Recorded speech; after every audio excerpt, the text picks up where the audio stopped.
See, you have problem you have got. I'm giving the answer and doing like that. অস্ববিরোধিতার আইন। আপনার সমস্যা আছে। আপনি যদি অ্যাক্টস থেকে উদ্ধৃত করেন যা লুক লিখেছিলেন যিনি শিষ্য ছিলেন না, তাহলে আপনি আপনার কেস খুলে দিয়েছেন। তাহলে আমিও পলের মতো অন্য কাউকে বিবেচনা করতে পারি যিনি সরাসরি শিষ্যদের অংশ ছিলেন না।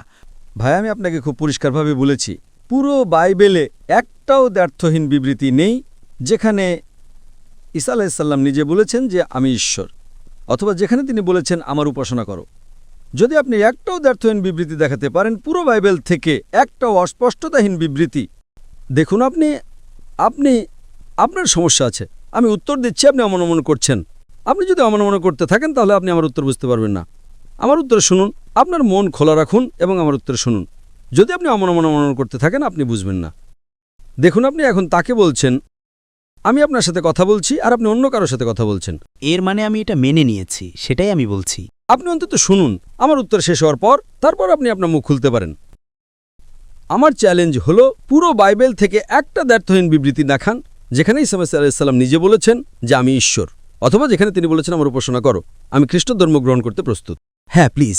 এখন আমি অনেক বিবৃতি দিয়েছি। ডিউটেরোনমি অধ্যায় 18 আয়াত নম্বর 18 যা ঈসা আলাইহিস সালামের কথা নয়। আমি অ্যাক্টস বই অধ্যায় 2 আয়াত নম্বর 22 উদ্ধৃত করেছি যা ঈসা আলাইহিস সালামের কথা নয়। আমি জানি এখন এমনকি যদি আপনি উদ্ধৃত করেন যা যিশুর কথা নয়, আপনি কি বিশ্বাস করেন বাইবেল ঈশ্বরের বাণী? হ্যাঁ, প্লিজ। তার মানে আপনার বাইবেলে সবিরোধিতা আছে। ঠিক আছে, আপনি ঈসা আলাইহিস সালামের কথা উদ্ধৃত করতে চান না, ওটা একপাশে রাখুন। অ্যাক্টস বই অধ্যায় 2 আয়াত নম্বর 22 ঈশ্বরের বাণী কিনা, তাই এটা পলের সাথে বিরোধ করছে। তাই আপনাকে সমস্যাটা সমাধান করতে হবে।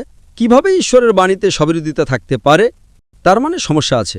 তাই আমি একমত নই যে বাইবেল ঈশ্বরের বাণী।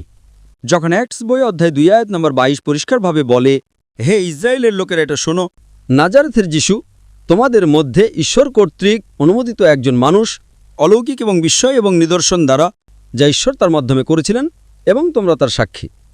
এখন আপনি আমাকে উদ্ধৃত করছেন পলের কথা। এখন এটা ঈশ্বরের বাণী। ঈশ্বরের বাণী বেশি গুরুত্বপূর্ণ না পলের কথা বেশি গুরুত্বপূর্ণ?